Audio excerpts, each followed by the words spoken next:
Komm, komm, komm, komm. Komm, komm. Komm. Komm, komm, komm.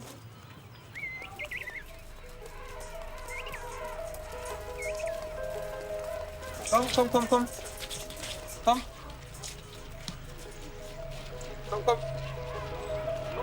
Das sind genau 10 und ich bin der Anführer so ungefähr, oder? Komm, komm, komm, komm. Komm, komm. Komm, komm. Komm, komm. Das ist das Tor! Ausgerechnet Gratulieren zur 11. Meisterschaft in Folge. Hol das Triple Bayern, hol die Champions League!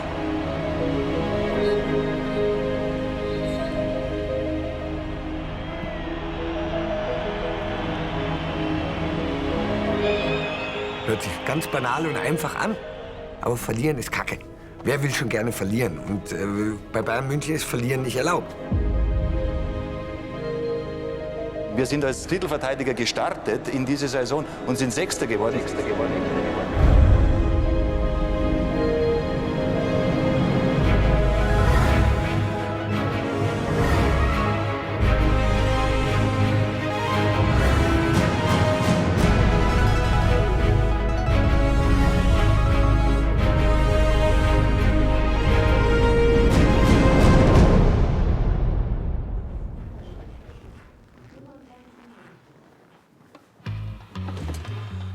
Ich bin ja nicht ganz im Bild, oder? Du kannst loslegen.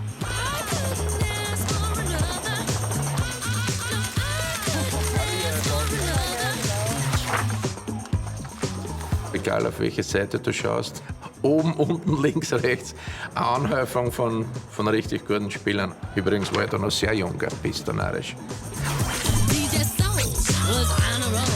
Ich habe das in der Konzentration an Spitzenspielern, die da zu uns kamen, jetzt nicht mehr so auf dem Schirm gehabt. Das war eine Europa-Auswahl gefühlt. Das war die Crème de la Crème. Eine sehr gute Mannschaft. Mit Sicherheit einer der besten Bayern-Mannschaften, die es je gab. Wo bin ich denn da? Das war eigentlich eine sehr gute Mannschaft. Von den Einzelspielern zumindest. Aber die besten Einzelspieler sind nicht immer die beste Mannschaft. Irgendwer hat den Begriff des FC Hollywood gebracht. Und das kam ja nicht von ungefähr.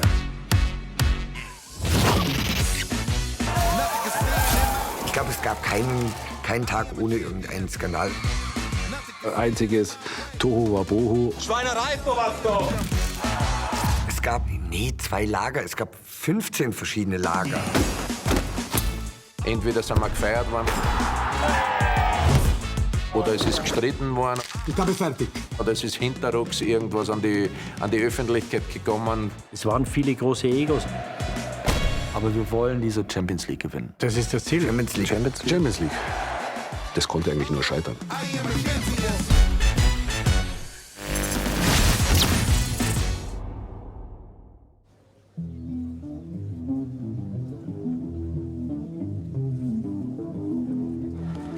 Die Hierarchie der Bayern in den 90er Jahren war geprägt von Lothar Matthäus. Das war einfach der Mann.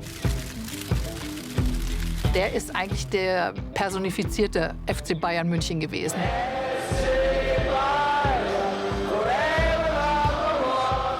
Lothar war nicht gut. Es war mit Abstand der beste Fußballer, den ich je in meinem Leben gesehen hatte.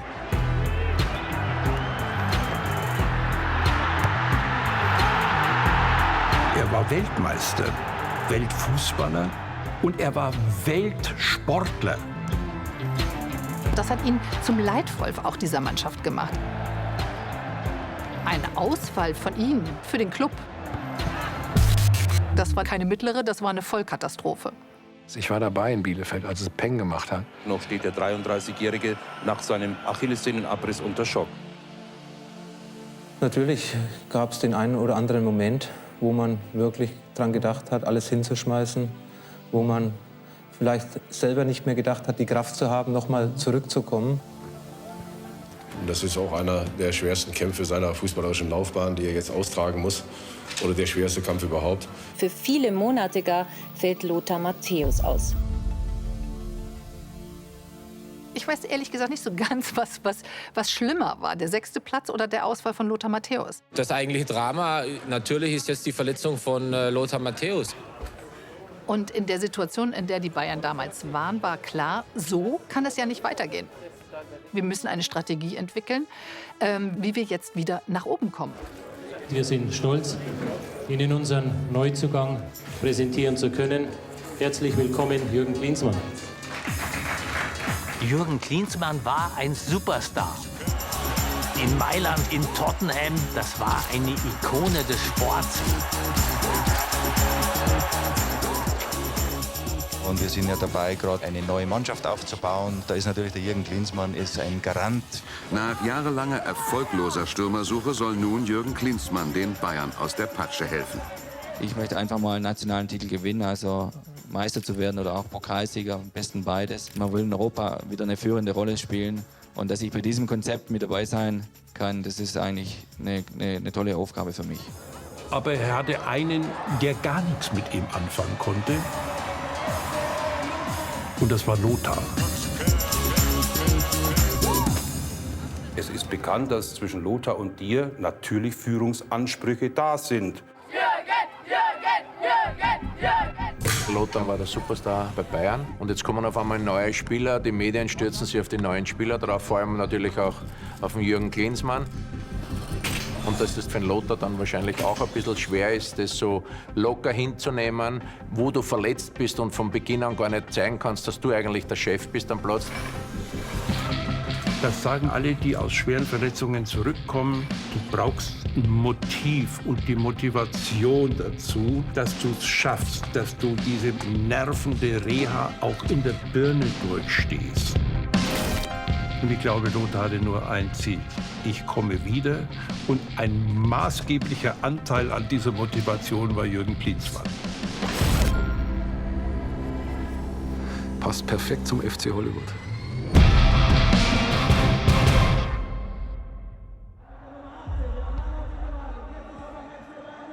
Der Druck bei den Bayern war eigentlich immer da. Du musst Meister werden. Erstens, damit du sagen kannst, wir sind der beste Club in Deutschland, aber eben auch, um in Europa in der Königsklasse zu spielen, in dieser Champions League zu spielen. Jetzt ist alles anders. Die Bundesliga ist wieder geöffnet. Dazu der Erlebnispark Bayern München. Was da los ist an Euphorie, diese neue Bayern-Mania.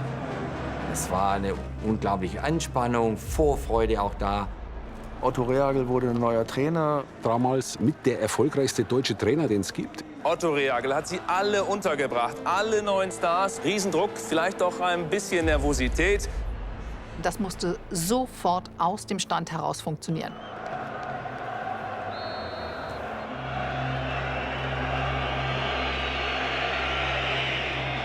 ...79 Sekunden nach dem Anpfiff der erste Jubel.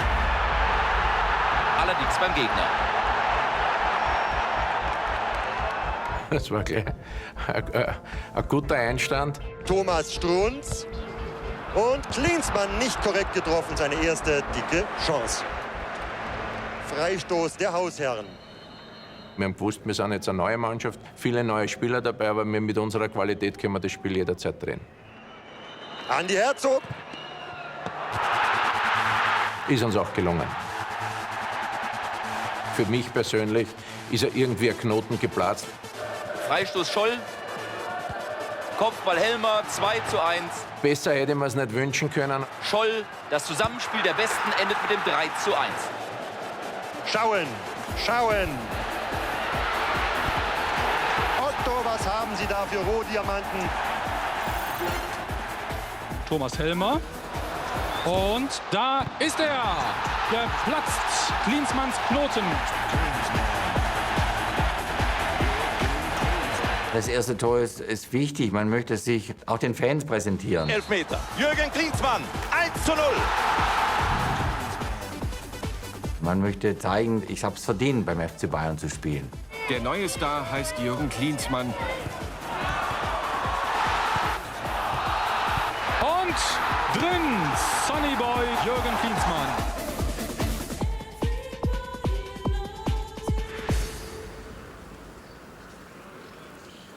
Bayern nach dem Startrekord logisch Erster. 7 Spiele, 7 Siege. Und das alles immer noch ohne Lederhosen Lothar. Es war natürlich, sagen wir mal, so das bitterste Jahr in meiner Karriere. Meine Reha-Termine habe ich immer so gelegt, dass ich die Mannschaft gar nicht auf dem Trainingsplatz sehe, sondern einsam und allein an der Selberstraße zu trainieren, weil es tut weh, wenn du oben im Kraftraum bist und siehst da unten, was du eigentlich am liebsten machen würdest, nämlich Fußball spielen, und du kannst nicht dabei sein. Sondern dass ich für mich alleine bin, um mich auf mich zu fokussieren, zu konzentrieren und mir nicht das andere anschaue, was mir so ein bisschen innerlich dann doch wehgetan hat. Du weißt, die anderen spielen und bei dir weißt du ja gar nicht, ob du überhaupt wieder zurückkommst. Es war schon spät am Abend. Spieler waren längst zu Hause. Eigentlich war alles dunkel, bis auf einen Raum. Das war der Kraftraum. Und ich gehe mal so vorsichtig hin und sehe, wie Lothar Matthäus sich wieder schindet.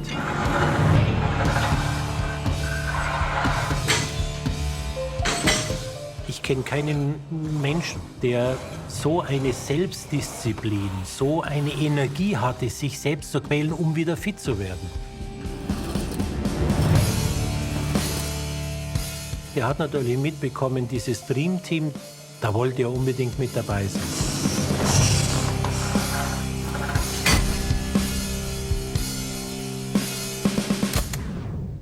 Ich sage mir, eine Verletzung darf so eine Karriere nicht beenden. Deswegen versuche ich jetzt wirklich vernünftig und mit Krampf und Energie noch mal das zu schaffen, was mir vielleicht viele hier in Deutschland wünschen.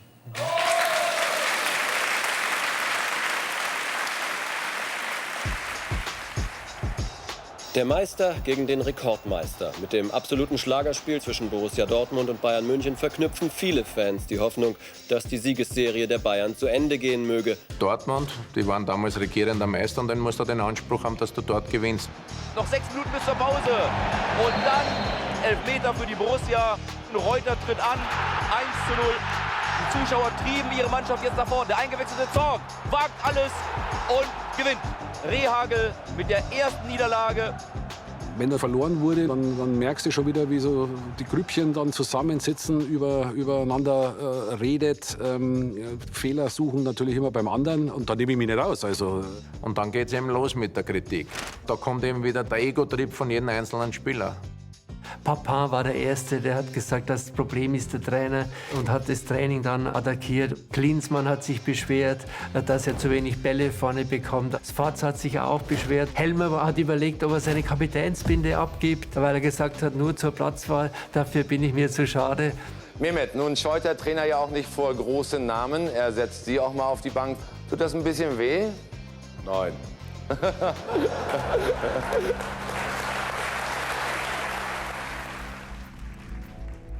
Bei Mehmet Scholl war es so, dass er extrem gefrustet war, dass er nicht in der Startmannschaft war.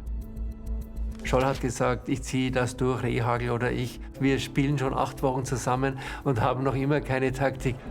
Bayern, Schema F durch die Mitte. Mehmet Scholl, wohin mit dem Ball? Klinsmann verzettelt. Links steht Effenberg und der bekommt den Ball. Die Luft wurde dünner für die Bayern. Winhoff guckt, Winhoff, Herzog, Eigentor. Ja, da haben wir's. Gladbach. Wenn's nicht läuft, dann kommt Knüppeldick. Das war natürlich auch für mich eine sinnbildliche Geschichte, weil ich gewusst habe, okay, irgendwas rennt da falsch. Bayern wirkte angeschlagen.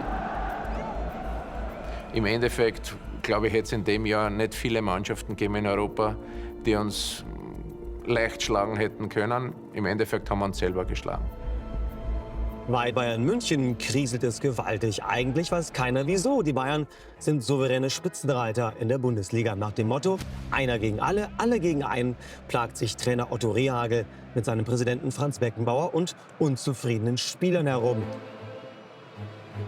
Oben saßen nur lauter Alpha-Tiere. Präsident Franz Beckenbauer, Manager Uli Hoeneß, Vizepräsident Karl-Heinz Rummenigge, alle selbst Fußballgrößen, die auch wussten, von was sie sprachen. Tor für Bayern! Franz Beckenbauer in der strahlenden Pose des Gewinners. Der letzte Europapokalsieg war fast 20 Jahre her. Da war schon so eine Sehnsucht nach nochmal so einem Champions-League-Sieg. Man wird die Mannschaft langsam an einen internationalen Standard heranführen müssen, dass wir in München mal wieder diese Situation erleben wie in den 70er Jahren. Und dass du da natürlich in gewisse Fußstapfen reintreten musst und ja, dich da ein Stück weit freischwimmen musst und vor allen Dingen performen musst. Ja, das ist ja klar.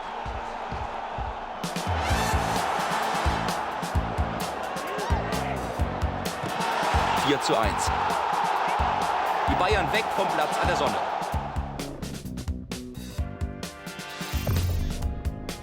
Wir sind so weit von der Meisterschaft entfernt wie Lichtjahre im Moment. Das ist ein bisschen zu hart, meine ich. Denn außer Dortmund und Ihnen prägt ja keiner die Liga. Ja, so wie wir heute gespielt haben, haben wir mit der Meisterschaft nichts zu tun.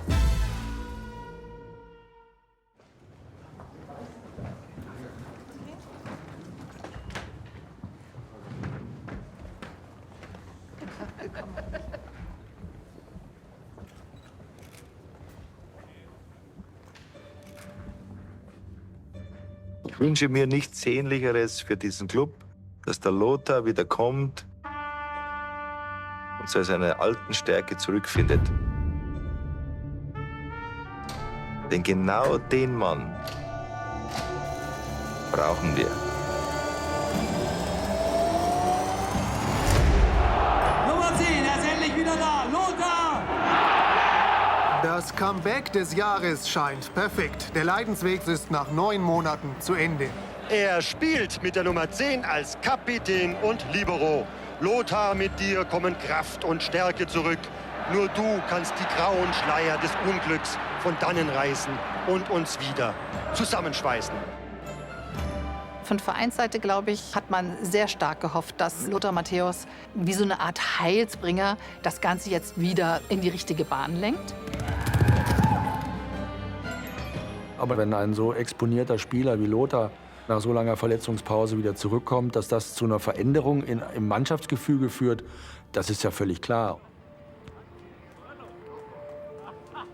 Es war extrem schwierig, weil natürlich gerade auch Lothar und Jürgen Klinsmann einfach ja, nicht auf einen Nenner kamen.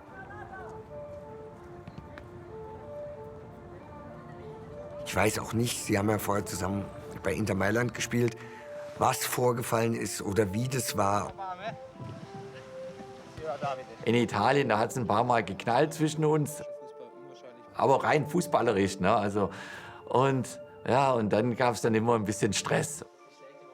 Jürgen war ganz sicher kein einfacher Typ. Außerhalb des Platzes ist jeder seinen Weg gegangen. Aber man muss ja auch nicht mit jedem gut Freund sein, das geht nicht. Und so war es schon in den Jahren, wo ich bei Inter Mailand mit Jürgen zusammengespielt habe. Und als wir uns dann wieder getroffen haben beim FC Bayern, als ich dann von Tottenham zum FC Bayern ging, Lothar war ja natürlich schon da. Lothar war auch dort mein Kapitän. Da hat es dann halt wieder gefetzt. Was hat denn da nicht gestimmt? Ja, einiges. Was jetzt genau nicht gestimmt hat, ich kann es gar nicht beantworten. Naja, ich sag mal, wenn der eine links lang wollte, wollte der andere rechts lang. Ne? Ja, Lothar ist natürlich auch einer, der dann versucht, sein Territorium da abzustecken. Ist auch einer, der natürlich von seiner Art her komplett anders ist wie der Jürgen. Ja. Wetten, das? Auch bei uns wird es jetzt ganz sportlich. Gleich wird ein Paar aus der allerersten Liga auf die Bühne stürmen. Ihre Beine graziös, seine Beine muskulös. Die Doppelpässe amorös. Hier kommen sie aus der Tiefe des Raumes mit einer Bananenflanke. Lolita Morena und Lothar Matthäus.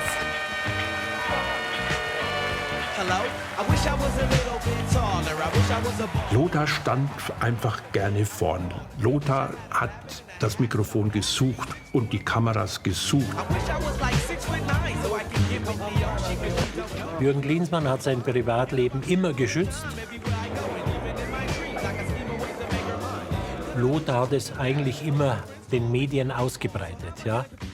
Ich habe mich am ersten Tag in Lolita verliebt und habe mir gesagt, das ist die Frau, mit der ich gern zusammenleben würde, mit der ich gern mein Leben verbringen möchte. Ich glaube, der Klinsmann hat immer so ein bisschen den Lothar ein bisschen verachtet für seine Geschwätzigkeit. Der Jürgen, bei dem hat man immer so das Gefühl, so Weltmann, ja, sehr reflektiert. Ich bin nicht einer, der wo dann hier vor der Kamera steht und jeden Tag sein Blabla abgibt. Hallo, herzlich willkommen zu Babys Beste. Meine 2 Männer sind dabei. Das ist Loris und das ist Lothar. Eine Fußballfamilie mit Starqualitäten. Jürgen war endlich mal einer der Fußballer, der nicht die Nase oben hat, der in VW Cabrio fährt und nicht irgendwo schon im Porsche vorfährt.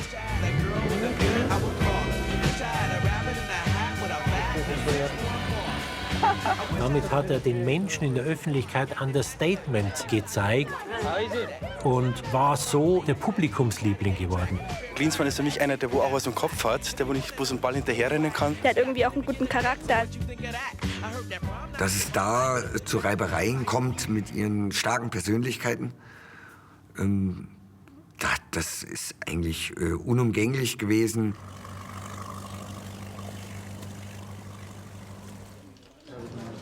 Ich habe jetzt hier gesagt, dass der FC Bayern für mich für ein paar Tage abgehakt ist und ich mich voll auf das Länderspiel konzentriere. Und alles andere, was jetzt da im Umfeld um den FC Bayern herum abläuft, möchte ich eigentlich gar nichts dazu sagen.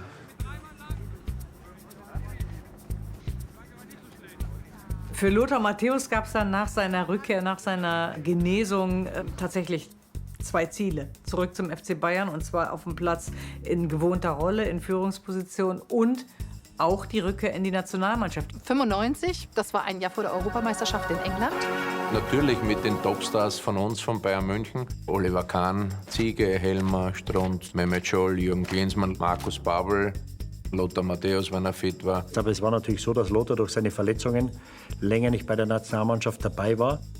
Matthäus Strafstoßtreffer im Dezember 94 gegen Albanien war sein letztes Tor für Deutschland. Dann schwindet natürlich der Einfluss und dann bildet sich möglicherweise eine neue Hierarchie. Es gab sehr viele neue Topspieler mittlerweile, die den Anspruch hatten, die Mannschaft zu prägen, die Mannschaft zu führen. Unter anderem Jürgen Klinsmann natürlich, Matthias Sammer gehörte aber auch dazu. Und sich da wieder zu positionieren, das war nochmal ein Riesenziel für den gereiften Lothar Matthäus. Ich hatte 5, 6 Spiele für Bayern München in dieser Zeit. Ich bin im November wieder zurückgekommen, nach dieser langen Verletzungspause. Wenn die Leistung stimmt, dann bin ich auch sicher, dass ich wieder bei der Nationalmannschaft die Position habe, die ich vorher gehabt habe. Die Nationalmannschaft ist nach Südafrika, hat 2 Länderspiele, glaube ich, in Südafrika gehabt. Matthias, Nationalmannschaft steht an, Reise nach Südafrika. Was ist mit Lothar Matthäus? Der wird sicherlich dann mitfahren, oder? Ich denke mal, dass er telefonieren wird mit dem Trainer. Und dann werden die sprechen und dann wird es eine Entscheidung geben. Berti Vogts hat mich noch angerufen und hat gesagt, Lothar, ich nehme dich nicht mit. Ich weiß, was ich an dir habe. Nächstes Jahr bei der Europameisterschaft 96 bist du so dabei. Und wo wird er dann spielen?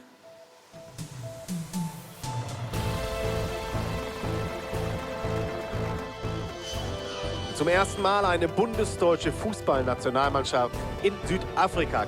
Die Nationalspieler fielen hier ein Begriff, aber allen voran auch hier der Superstar Jürgen Klinsmann.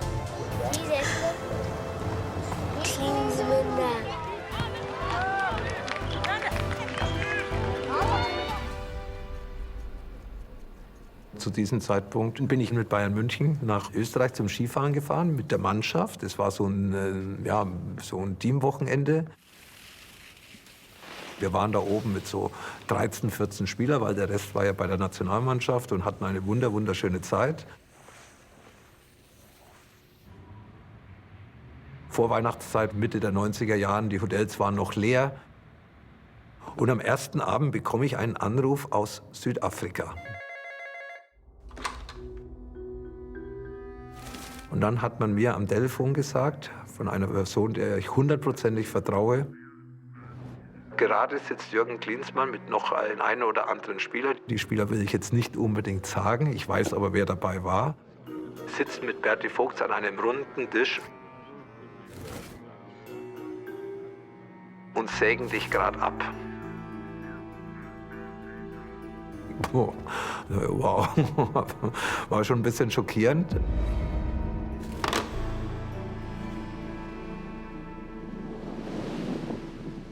Wir brauchen ihn nicht mehr, lange Verletzung, Unruhe und so weiter. Und darüber war ich natürlich enttäuscht, ja, war sauer. Berti Vogts war eines meiner Idole in der Jugend. Und gerade dieses Idol der Jugend sitzt dann mit Jürgen und einigen anderen Spielern in Südafrika zusammen und beschließt praktisch mein Karriereende in der Nationalmannschaft.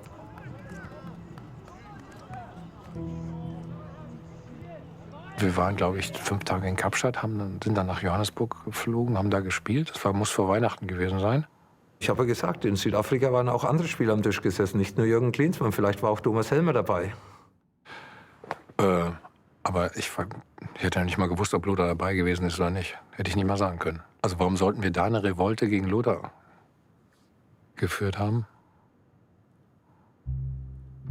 Nein, stimmt nicht, nein. Ich hätte das Gespräch suchen können, das Telefonat suchen, aber was hätte es mir gebracht? Die hätten mich nicht zurückgeholt. Und deswegen habe ich dieses Thema eigentlich für diese Zeit dann für mich abgehakt und habe mich auf das konzentriert, wo die Leute mir vertrauen.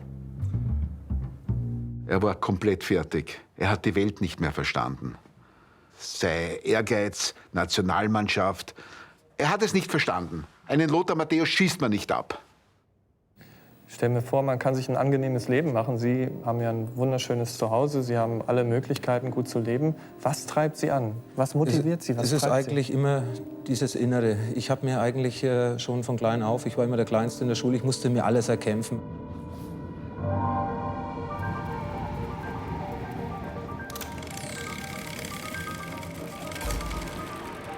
Ich komme aus Herzogenaurach, eine kleine Stadt in der Nähe von Nürnberg. Weltbekannt durch die Sportartikelfirmen Puma und Adidas, die dort gegründet worden sind. Meine Familie, Mama, Papa und auch mein Bruder haben bei Puma immer gearbeitet. Da habe ich dann am Wochenende, wenn die Leute nicht gearbeitet haben, mit meinem Bruder auch die Bälle hin und her gekickt. Meine Eltern hatten wenig Zeit für mich. Sie haben gearbeitet, dass wir zu essen und zu trinken hatten zu Hause, dass wir ein Dach über dem Kopf hatten. Also da möchte ich euch das Zimmer zeigen, da hat der Lothar früher drin geschlafen, in dem Bett. Alle haben gehänselt, der Kleine, der Kleine, der Kleine. Und dann wolltest du natürlich irgendwo mit deinen Fähigkeiten, die du besessen hast, und die waren vielleicht schon, wie ich sehr jung war, die Fähigkeit, gut Fußball zu spielen, da. Und da habe ich mich immer durchgeboxt. Egal wie warm es war, wie kalt es war, wie stark es geregnet hat, ob es im Winter geschneit hat, wir waren tagtäglich auf dem Fußballplatz. Und das war dann eben auch die Motivation, die Spiele, die man gegeneinander gehabt hat, ja, zu gewinnen. Ich habe gedacht, wenn du Fußballspieler bist, willst du Titel gewinnen. Dieser unbedingte Wille zu gewinnen und dieser unbedingte Wille, immer an erster Stelle zu stehen, das zeichnete ihn aus.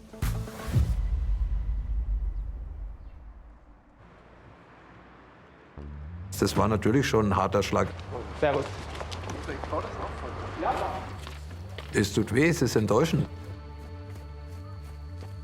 Aber es ist auch motivierend. Ich werde nicht zurücktreten, ich betone es noch einmal. Es hat immer Spaß gemacht, in der Nationalmannschaft zu spielen. Jeder weiß, dass ich bereit bin zu kämpfen, und das werde ich jetzt auch machen. Ja, freilich hakst du es nicht ab, es begleitet dich immer etwas. Lothar hat sich immer geärgert, dass Jürgen so quasi den Lästigen gibt. Und in Wahrheit war er es gar nicht, meint Lothar. Jürgen hatte immer ein Gesicht für die Öffentlichkeit, und dann gab es einen wahren Jürgen Klinsmann. Stürmer sind auch auf eine gewisse Art und Weise Egoisten, und das war er dann auch einfach auch. Ja. Da war er ein Egoist. Ehrlichkeit und Klarheit ist für mich ganz wichtig, sowohl im beruflichen als auch im privaten Bereich. Und deswegen war es eben dann zwischen Jürgen und mir so ein bisschen das Tischtuch zerschnitten gewesen. Kapitän Lothar Matthäus ist der Hauptdarsteller im neuesten Bayern-Schwank. Er forderte jetzt Jürgen Klinsmann zu einem TV-Duell heraus. Auslöser des Streits ist die Südafrika-Reise der DFB 11 Ende vergangenen Jahres. Weil ich schon erfahren habe, dass er die Verantwortlichen aufgesucht hat und sich über mich beschwert hat. Habe ich gesagt, am besten ist es doch mal einfach offen drüber zu reden. Wenn ein Spieler seine Mitspieler zum TV-Duell auffordert, dann kann man sich vorstellen, dass einiges im Argen war.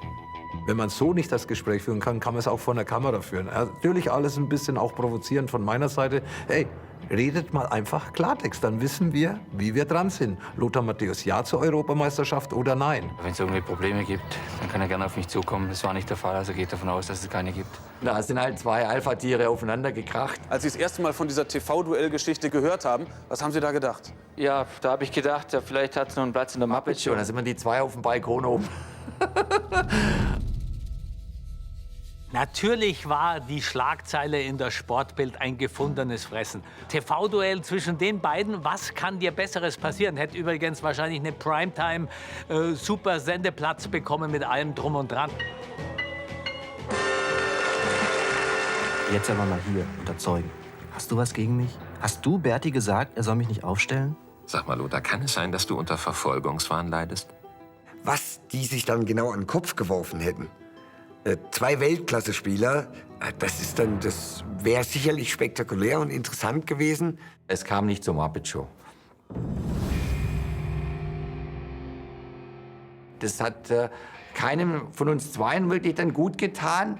Und natürlich auch der Mannschaft, denke ich, auch nicht gut getan. Die Führungsspieler waren untereinander zerstritten, ja, dann wird es halt schwierig. Ja, wenn da natürlich keiner da oder bereit ist, sich dann unterzuordnen, dann wirst du sportlich einfach keinen Erfolg haben. Und das war bei uns eben so.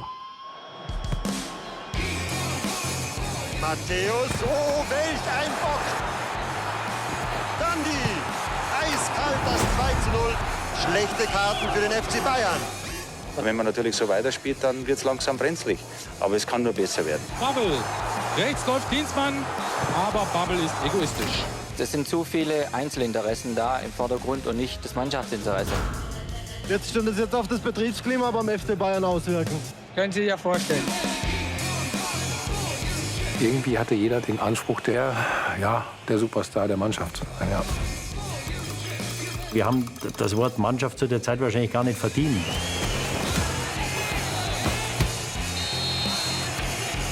Und bei uns war eigentlich wichtiger, dass jeder nur zeigt, was er kann. Ob es jetzt auf Kosten der Mannschaft geht, ist dann zweitrangig. Wichtiger ist, dass er aufzeigt, dass er ein guter Spieler ist. Herzog mit einer provokanten Lässigkeit verliert er den Ball. Achten Sie auf den wilden Olli, da schubst er Andi Herzog aus dem Strafraum heraus und schüttelt ihn derart durch, dass er sich eher verhalten beim Torwart beschwert. Ich habe dann mit Olli gesprochen und habe gesagt, pass auf Olli, jetzt hast du mich vor 60.000 Zuschauern lächerlich gemacht, vor Millionen im Fernsehen. Ich habe selber gewusst, dass ich einen Fehler gemacht habe. Und dann ist eben Otto Rehhagel gekommen, ich war ausgewechselt. Hoeneß, Rummenigge haben gesagt, aber die hat ja schon lange mal wer was machen müssen, damit du mal aufwachst hin und her. Aber ich habe mir gedacht, okay, wisst ihr was? Und dann habe ich mich einfach hinten ins Warmwasserbecken reingeschmissen mit der Dresse und mit den Schuhen und das bin eine halbe Minute untergetaucht.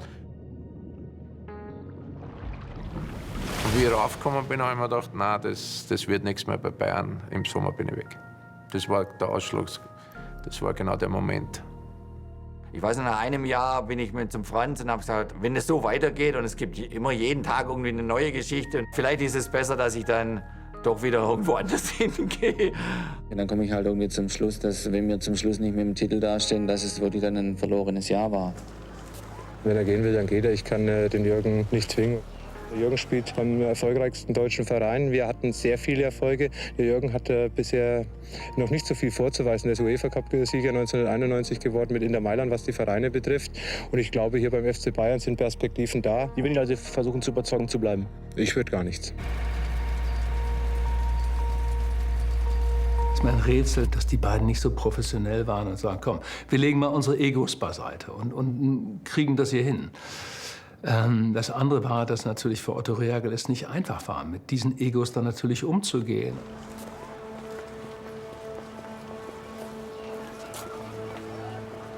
Wir waren 22 Wahnsinnige, wo alle davon überzeugt waren, die Besten zu sein. Und da brauche ich natürlich auch von außen eine gewisse Führung. Die hat uns aus meiner Wahrnehmung jedenfalls gefehlt zu dem Zeitpunkt.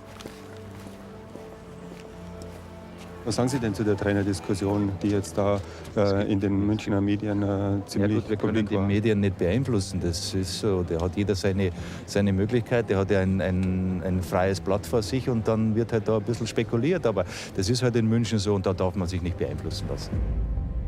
Ich glaube, das ist die größte Herausforderung, um erfolgreich als Trainer zu agieren, dass du das moderierst. Deswegen so Trainer. Ich wollte nie Trainer werden, weil ich gesagt habe, die 22 hören sowieso nicht auf mich. Die ganze Führung, ob das Rummenigge, Hoeneß oder Beckenbauer, denen hat natürlich nie gefallen, wenn wir nicht gewinnen. Den Franz hat das mit Sicherheit gewurmt. Es war klar, dass es mit diesem Haufen so nicht weitergehen konnte und es musste sich was ändern. Seit 21:45 Uhr ist Otto Rehhagel, der vormalige Trainer des FC Bayern München, entlassen. Ab Montag wird das Training übernehmen beim FC Bayern München. Dreimal dürfen Sie raten. Das ist nichts Wichtigeres auf der Welt. Beckenbauer nun zum zweiten Mal Interimstrainer bei den Bayern. Für den Titelgewinn bleiben ihm gerade mal 20 Tage. Bei uns ist auch in den Köpfen irgendwo ein bisschen was leer. Ich glaube, durch den Franz seine Anwesenheit können vielleicht noch mal so einen Ruck durch die Mannschaft gehen, motivierend. Ich glaube, dass es wirklich eine Situation war, wo die Mannschaft so viele Grüppchen und Einzelspieler hatte, dass der Einzige, der das einigermaßen noch zu Ende bringt, der Franz war.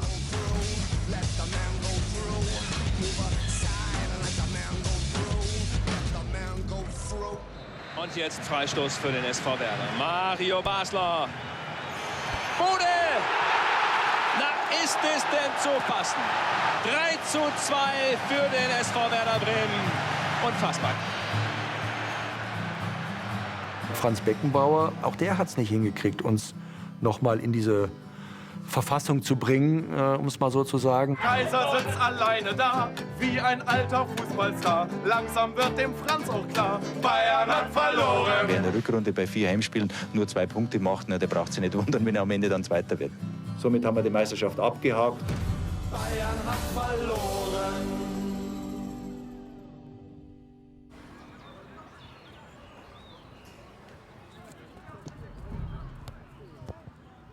In meinem Kopf war immer noch die Hoffnung, dass ich zur Europameisterschaft 1996 nach England mitfahren kann. Und dafür habe ich auch Gas gegeben. Ich bin ja immer hingehalten worden, auch von Berti Vogt. Jetzt sagt mir, kann ich Urlaub buchen oder fahre ich zur Europameisterschaft? Ich wollte ja auch mal wissen, wie ich dran bin. Bundestrainer Berti Vogt hat in Bonn die 22 Nationalspieler für die Fußball-Europameisterschaften in England benannt. Nicht dabei in diesem Aufgebot ist Lothar Matthäus. Dass er von Berti Vogt nicht berücksichtigt wurde, ich glaube, das ist für ihn schwer zu akzeptieren gewesen. Es ist ja nie bestätigt worden nach außen. Ja, wir waren in Südafrika am Tisch zusammengesessen. Ja, wir wollen ihn nicht mehr in der Nationalmannschaft haben. Man hat eben nie Klartext gesprochen. Dann habe ich ein Interview gegeben in der Sportbild, wo ich dann vielleicht den Frust, der sich aufgestaut hat, oder der Ärger, der sich aufgestaut hat, kurz vor der Europameisterschaft mal rausgelassen habe. Sie wurden das Gefühl nicht los, dass Jürgen Klinsmann in Südafrika darauf eingewirkt hat, dass Sie nicht mehr dabei sind? Ich persönlich habe es auch in den letzten Tagen wieder aus DFB-Kreisen bestätigt bekommen, dass da was gelaufen sein muss. Wie schön wäre es, wenn sich die Fußballnationalmannschaft einmal in Ruhe auf ihr nächstes Spiel vorbereiten könnte. Stattdessen gibt es 5 Tage vor der Partie gegen Nordirland wieder mal heftige Attacken aus München. Ich war in meiner ganzen Karriere zu wenig egoistisch, sonst hätte ich vielleicht den einen oder anderen zwar nicht gekillt, aber ich hätte Einfluss nehmen können, dass es ihm nicht gut geht. Dazu gehört auch Jürgen Klinsmann. Ich habe immer wieder versucht, drüber zu stehen und zu sagen, nee, komm, das ist es nicht wert, auf sowas zu antworten. Jetzt ist aber praktisch dieses Problem über mehrere Male auch in die Nationalmannschaft hineingetragen worden und hat irgendwo auch unsere Gemeinschaft gefährdet. Die Bayern-Spieler forderten in einem Schreiben ans Präsidium sogar vereinsinterne Sanktionen. Ich weiß nur, dass wir Bayern-Nationalspieler einen Brief an den FC Bayern geschrieben haben und den auch unterschrieben haben und gefordert haben, dass Lothar nicht mehr Teil der Mannschaft sein soll. Ich habe es auch noch geschrieben, ne? Blöd wie ich bin, mit meiner Handschrift. Ich glaube, das liegt noch im Safe irgendwo sogar. Was da genau dahinter steckte, kann ich heute gar nicht mehr sagen.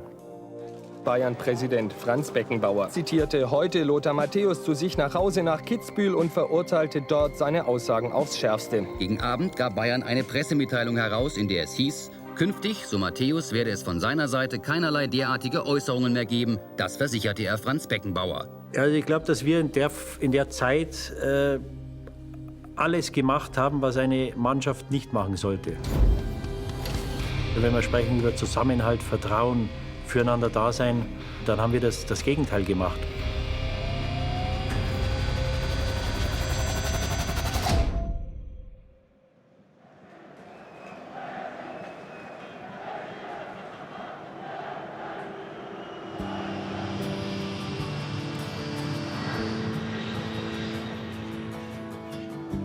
Ich bin auf der Weltreise gewesen. Ich war in Australien, ich war auf dem Fidschi, ich war in Los Angeles. Ich bin das erste und das einzige Mal um die ganze Welt geflogen. Wir hatten einfach einen unfassbaren Teamspirit. Den habe ich selten auch im Verein auch so erlebt. Diese deutsche Mannschaft 96 hatte einen brutalen Zusammenhalt, weil wir es, glaube ich, geschafft haben, viele Dinge auf die Seite zu legen, die uns vielleicht im ganzen Jahr beim Club permanent beschäftigt haben.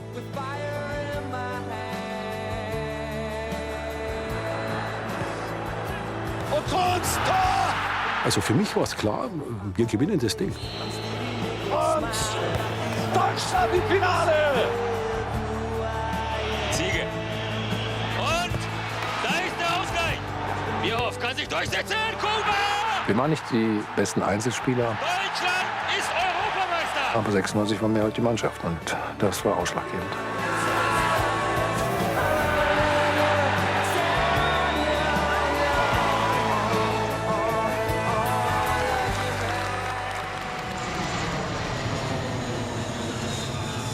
Letzte Frage, haben Sie das Endspiel gesehen? Ja. Mit welchen Gefühlen? Mit Freude. Wo hast du die EM gesehen? Gar nicht. Die habe ich mir nicht angeschaut.